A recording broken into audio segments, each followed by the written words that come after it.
So আমি যদি এখন এই ইমেজ ভিউ নিচে যদি একটি বাটন নেই তাহলে আমার কি করতে হবে, আবার যদি এন্টার দিয়ে নিচে আসি কিবোর্ড থেকে শিফট চেপে ধরে অ্যারোতে প্রেস করে যদি এখানে বি প্রেস করি তাহলে এখানে দেখতে পারবো বাটন। এই বাটনের উপর ক্লিক করে দিব। ক্লিক করার পর আমরা এখানে দেখতে পারবো র্যাপ কন্টেন্ট বা ম্যাচ প্যারেন্ট। ইতিমধ্যে এই কাজগুলো বুঝতে পেরেছেন। তো আমি যদি এখানে ম্যাচ প্যারেন্ট দেই আর যদি এখানে দিয়ে দিই 50 ডিপি তাহলে সে 50 ডিপি নিয়ে নিবে। বা আমি যদি এখানে ম্যাচ প্যারেন্ট না দিয়ে যদি এখানে একটি ডিপি ক্রিয়েট করে দেই, যেমন ধরেন 100, আমি 300 দিই, 300 ডিপি দেই তাহলে এটি নিয়ে নিব। আমি যদি এই বাটনটাকে একটু সেন্টার নিয়ে আসতে চাই তাহলে আমার কি করতে হবে, আমার গ্র্যাভিটি ব্যবহার করতে হবে। আমি যদি কিবোর্ড থেকে জি প্রেস করি তাহলে এখানে দেখতে পারবো গ্র্যাভিটি।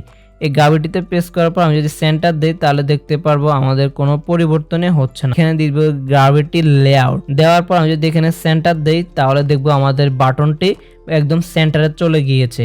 তো এখন আমি চাচ্ছি কি আমার বাটনটা ইমেজ ভিউ থেকে একটু নিচে আসুক। ইতিমধ্যে আমি আপনাদেরকে বুঝিয়ে দিয়েছি যে নিচে আনতে হলে কি করতে হবে, মার্জিন টপ ব্যবহার করতে হবে। ইতিমধ্যে এই যে প্রেস করলে দেখতে পারবো মার্জিন টপ। আমি যদি চাই কত ডিপি, এখন যদি এখান থেকে 10 দিই তাহলে 10 জায়গাতেই সে ছেড়ে দিবে। দেওয়ার পর আমি এখানে অবশ্যই ডিপি ব্যবহার করতে হবে আমাদের। দেওয়ার পরে আমরা চাচ্ছি এই বাটনের উপর একটি লেখা থাকবে, যেমন কি লেখা থাকবে আপনার ইচ্ছা মতো দিয়ে দিতে পারবেন। তাহলে আমরা এখানে টি দিয়ে দিব। টি দেওয়ার পর আমরা এখানে দেখতে পারবো টেক্সট। আমি সিম্পলি এখানে লিখে দিচ্ছি ক্লিক হেয়ার।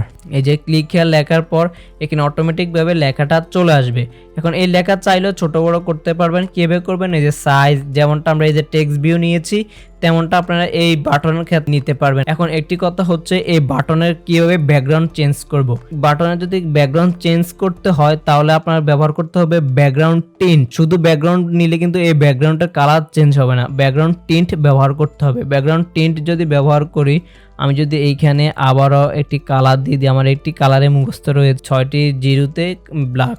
দেওয়ার পর আমি যদি এখান থেকে ইচ্ছা মতো একটি কালার দিয়ে দেই, নেওয়ার পরে আপনার এখানে বাটনটি ক্লোজ করে দিবেন। এইভাবে আপনারা এক্সএমএল এর মধ্যে ডিজাইন করতে পারবেন। তো আমি আজকে আর টিউটোরিয়ালটা লং করছি না, কারণ লং টিউটোরিয়াল দেখতে বোরিং ফিল হবে আপনাদের। আপনারা এই পর্যন্ত একটু প্র্যাকটিস করেন তাহলে একদম বিগিনার থেকে আপনারা আশা করি অ্যাপস ক্রিয়েট করতে পারবেন ইনশাল্লাহ। দেখা হবে পরবর্তী টিউটোরিয়ালে। সেই পর্যন্ত সবাই ভালো থাকবেন, সুস্থ থাকবেন।